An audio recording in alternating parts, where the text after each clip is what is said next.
Okay, Garrett, we'll go straight to questions. We'll start here on the second row on the aisle. Hi, Abby Williams, OU Nightly from Norman. For a team like Oklahoma, getting to play in Tiger Stadium for the first time, how would you kind of describe that experience? Yeah, there's no experience like Tiger Stadium at night. Death Valley at night is unlike anything in college football. But I think OU and Texas both, they've already played in games at big stages. So, I don't think it's going to be anything new to them. But I will say that Death Valley is something special.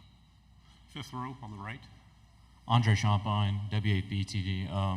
Garrett, even though you lose Malik and Brian, can you speak to the depth of the receiving room and how being deep in that room might help to y'all advantage in situational football?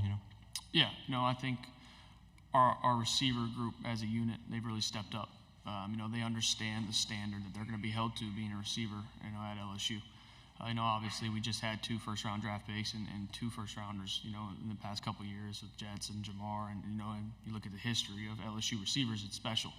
So there's a standard that you're held to, playing receiver at LSU, and I think our entire room and our entire unit, they accept that, and they view it as a challenge. They view it as their opportunity to be that guy now. I think they've all stepped up really, really big this offseason into those shoes. Right side, front row. Mason Young, Tulsa World. Garrett, a lot of quarterbacks from this league were at the Manning Academy together recently. Just curious if you got to know Jackson Arnold from OU at all and what you thought of what you saw from him there. Yeah, I got to spend a lot of time with Jackson, actually. I really like him a lot as an individual. And as a player, he's very talented. I think he's going to excel this year. I think he's going to do a really, really good job for OU, and I'm excited to watch him. Front row. Michael Cobble, WBRZ TV in Baton Rouge. I think we all expect Chris and Kyron to have big years, but who are some of those next, group receivers that we should really expect to see things from? Yeah, I think CJ and Xavion Thomas, Aaron Anderson, Kyle Parker. I think that whole group of guys, they're all very talented, and I think they're all going to do very special things. So, on the aisle, and then pass it forward. Dan Peck, ESPN 106.7 in Auburn. Garrett, it's an era where quarterbacks tend to move around, especially when they're not receiving playing time. You've been waiting your turn at LSU these last couple of years as Jaden Daniels had his outstanding career. Can you talk about the temptation to leave for somewhere else where you would have been receiving playing time the last couple of years, and the factors that led you to stay and represent LSU here? Yeah, there was obviously temptation. I love playing the game of football, so obviously I wanted to be playing on Saturdays.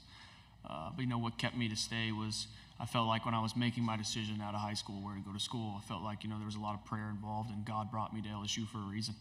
And I did not feel like it was my time and to just pack up and leave.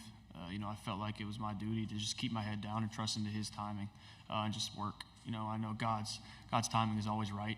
Sometimes we want things right away, and that's not how it's supposed to be. So, hopefully it'll pay off in the long run. So I would say I just, felt like I had to trust in Him and keep my head down. Front row. AP Stidham, AP and Kelly, as we see at syndicated radio. Garrett, what have you done this summer to concentrate on getting better, and what did you learn at the Manning Passing Academy? I had a chance to visit. Yeah, I think the biggest thing for me this offseason has just been building relationships with my teammates, spending more time with them out, not just in the building, but also outside the building. Because I think that's where it starts on the field is, the amount of time and hours that you've spent, off the field, getting to know them, knowing them inside and out, not just as players, but also as people. Also at the Manning Passing Academy, it's been an unreal experience for me, getting to go twice. Just, the amount of experienced and smart minds out there, just, getting to pick their brains and learn different things from them. It's an awesome experience, and I'm super thankful for the Manning family for having me. On the aisle, right side. Gavin Baxter, ESPN, the Ticket of Montgomery. Your father, Doug, had a long career playing and as a coach. What kind of influence has he been as you head into your first year as a starter? Yeah, it's been huge. Our relationship has meant the world to me. Just having, him to be able to, give feedback and bounce different ideas off of has been, unreal.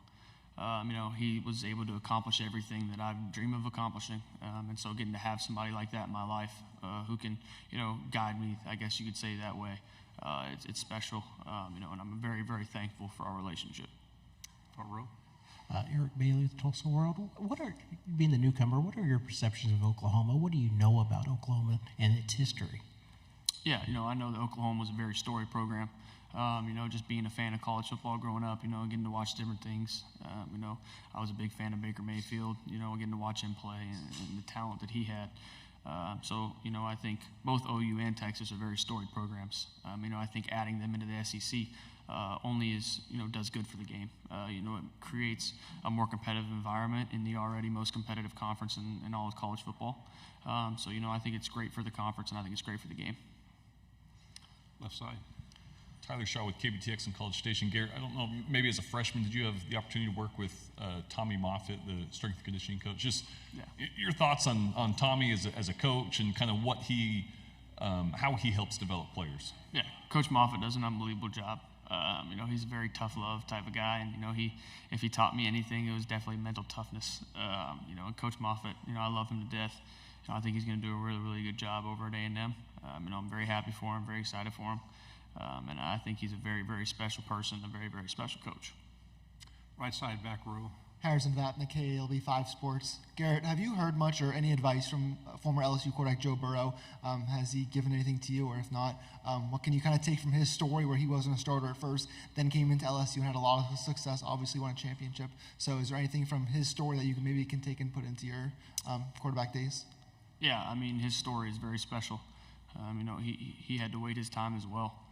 So, just watching him and what he was able to accomplish in his 2 years at LSU is unreal. Hopefully if I'm anywhere close to as good as him, I'll be happy. So, Final two questions here and then the front row.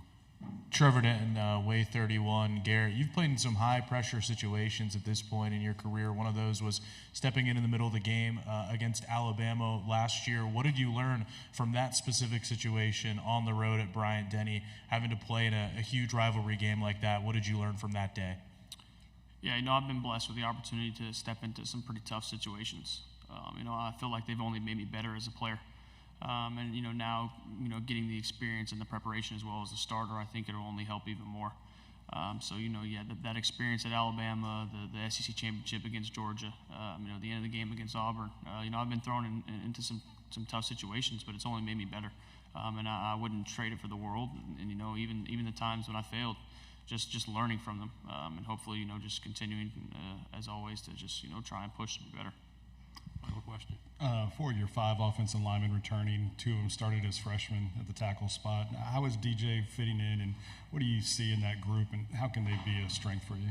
Yeah, DJ has done a really, really good job as he stepped in. It's a hard position to kind of step into, but I think he's done an unbelievable job. He's very talented. He's very smart, and he cares. He wants to be great. He wants to get better, and he's got a lot of very, very talented guys around him. Garrett, thank you. Yeah, appreciate it. Thank y'all.